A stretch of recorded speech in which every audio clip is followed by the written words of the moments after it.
Hello folks. I do like wearing smart clothes. Makes me feel good. Makes me feel good about myself. And I hope that it portrays a good image to you fine people on this channel. I'm laughing at myself. I am laughing at myself. There are honestly some times that I do feel like I'm rather mad. and not only judgmental of myself, but judgmental of other people, because on the way here, I can't help but notice when I observe people's behaviour, gosh, just how complicated people make things. But there are certain things as a proper Englishman that I think we have standards tattooed into our veins. You know, that there are certain things that you do that are orderly, and I will admit that the German in me, because my grandfather was German, my mum's dad, and I think there's an indelible part of my character that is informed by the orderliness and the craving for structure and discipline, you know, is in there, definitely. But when I see people walking along here in England, I know it's different from everywhere else, but here in England, we drive on the left, we walk on the left, even in London, which isn't really English anymore, but when you're in London, when you're in the tube, the underground, on the escalators, you stand on the right and you walk on the left. It's just a thing. And I believe, and maybe this is really dictatorial and authoritarian leaning of me, but you have these things in place because they avoid complication, they avoid confusion. But I record these videos so that you can avoid as much unnecessary conflict and confusion in life, and that you can also become more confident and resilient. That's what I want for the men watching this channel. And I say men because I think that women have plenty of support in our culture. But the really interesting thing that I watch, particularly on podcasts, that even for people who are so-called awake to the major issues of our time, even certain podcast hosts, they will still be very kind of soft men, weakened and sort of watered down in a way. And I feel frustrated by it. It frustrates me because I've felt enormously suppressed in my life. I've done much of it to myself out of fear of, you know, people being people, you know, being critical, being moody. But of course, I have to admit my own hypocrisy on this front, my lack of authenticity, because we believe in progress, not perfection. You know, we believe in actually doing good work. So I have to admit, because obviously I've opened the floodgates now, because I'm now starting to really own up to feelings that I felt for a long time, regret and mistakes and indecision, blah, blah, blah, blah, blah, blah, blah, blah, blah, blah, all of that stuff. And it's not blah, blah, blah, blah, blah, blah, blah. I'm trying to paper over the cracks. But now that I've done that, I'm just vomiting it all out. I'm really just, I talked about having a spring clean. It sounds so nice and twee, but it's not. It's incredibly overwhelming to deal with. Because being honest, the truth will set you free, but first it will piss you off. It's never been more apparent to me than right now. And my therapist, the week before last, he was at a funeral on the day where we would ordinarily have our session. So there was a 2-week gap between the last session and the one that I just had last week. And at the end, he asks me at the end of each session, what do you want to do? So do you want to leave it for another 2 weeks? No. No. I need to, whenever I can, I need to see you once a week,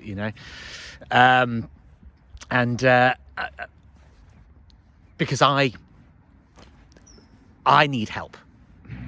And it's hard for us to say these things, but the reason I record all of these videos is so you can be honest with yourself as soon as possible, so that you can actually get on with the stuff that really matters to you, so that you can invest in your own purpose and find the meaning in your life that matters to you. That's why I do it. I do it for myself. It's helpful to me to say these things out loud. It's embarrassing and it's uncomfortable. And one of the things that, whether we need to abandon the word should when you're trying to sort yourself out, because it's all a mess that you're sorting out. I'm sorting out a huge amount of messiness in my life, and the orderly German does not like it.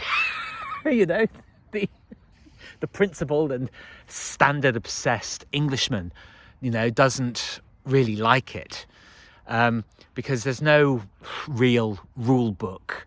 It's all very much suck it and see and make it up as you go along. But I do...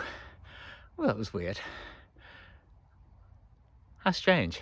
I just, in the distance over there was what looked like a helicopter. And then on one side of a tree, and then as it emerged from the other side, it, like a magic trick, it was suddenly 4 birds. That was odd. Well, I don't know all these signs, symbols and omens and portents and things. But yeah, it's messy. It's it's uncomfortable. It's embarrassing that I'm 43 going on nearly 44 and I'm in therapy. And I'm rereading a book that I read years ago. And it's interesting, actually, because I read it all pre and at the same time as Brexit and Trump's initial administration. And it's really interesting reading it now, because I can see a lot of the author's sort of political bias coming out. And it's interesting to reread it. And it's fascinating, a fascinating book. And the chapter that I was reading last night it's all about, this subject of feeling weak and feeling pathetic, and men not having proper role models. Really, for the last century, the world wars really fucked up a lot of things for men. And I think we've been living with the collective trauma of that ever since. Because, my German grandfather, he didn't walk around being called Philip Franz Schmitz. No. He became Philip Francis Smith, So that's my grandfather. And obviously he died when my mum was quite young, in her teens. But my dad's dad died when my mum was pregnant with me. And he was born before the First World War as well. So we think that this stuff is a long way away, but it's not. In my family, it's 2 generations away, and we're still dealing with it. And for some reason, we're not, as men, we are, I hate to use this language, everything's become so politicized and hijacked, but we're shamed. We're absolutely shamed and ridiculed.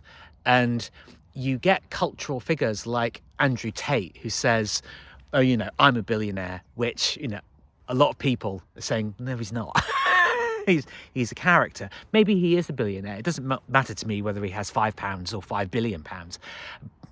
But you get people like him as a reaction, to what millions and millions of men hundreds of millions of men, frankly, are all going through. And I try with these videos to be as honest, and I've revealed, my political leanings and biases, but I try to do it in as honest a way as possible and a robust way as I possibly can to try and, help you, good men watching this channel, to actually find your own way through the swamp. People keep talking about Trump draining the swamp in America and the swamp here that people refer to as the blob here in the UK. We talk about those swamps. We don't talk about our own personal fuck-uppery. Do we? We don't. Because if we try to, we're called on the public stage, in the public marketplace of ideas, we're called losers, we're called weak, and we're called pathetic, and we're called incels, and we're called all these different things. So, no, we're none of those things. We're humans. We're human beings trying our level and very, very best to have as good a life as possible. And it's why I do find myself getting really, really frustrated, because with people on the path, and it sounds like such a pathetic thing to be complaining about. But the truth is, you want to just walk through the countryside. You want to go on a nice walk, and I'm sensitive to it because I feel like I have moved my life around so much that I feel like I'm doing absolutely everything, that I'm making all of the effort. And why am I, as a sovereign man, having to correct everybody else's mistakes and nobody else is making any kind of effort? And it bugs me. It bothers me. It just does. It just does. And I know that in time, as I just release all of this stuff, as I just admit it and say, oh, just for fuck's sake, walk on the left. That's what's going on in my mind, honestly. And so it's no wonder that I feel like I'm going stark raving mad at times. But, this is, and it's not like I'm taking physical action, on any of it. What I'm doing is just expelling it. It's exercising demons. I've talked about this a lot, but it's the necessary stage of getting better that you just have to, you just have to let it all out. You have to let it go, which is why therapy is brilliant. It's why people avoid it, because they don't want to admit to themselves who they are and what they're fucked off by and how they're struggling through life. Because, sometimes I just feel like really simple things that could be simple feel really, really hard work. And it's unnecessary. But I know that in time, by admitting these things and just admitting them to myself and to my fantastic therapist, that I will get beyond this excavation stage of just chucking out the bullshit, of actually figuring out how it is that I move through the world in a peaceful and prosperous way, which is what I want for myself. It's what I want for you watching this channel. Fine men who are struggling just like me. And the truth is, we can get through it and we can make a brilliant life for ourselves. But it all starts with just being open and honest, admitting, I keep saying these words, but just accepting it is the way that you feel. And it doesn't make you a bad person. It doesn't make you a loser. It doesn't make you pointless, although I know it feels like it. It just means that you are part and parcel of the time and the conditions that you have been born into. But you can surpass, you can overcome, and you can become stronger than where you are right now. you have that as a guarantee from me.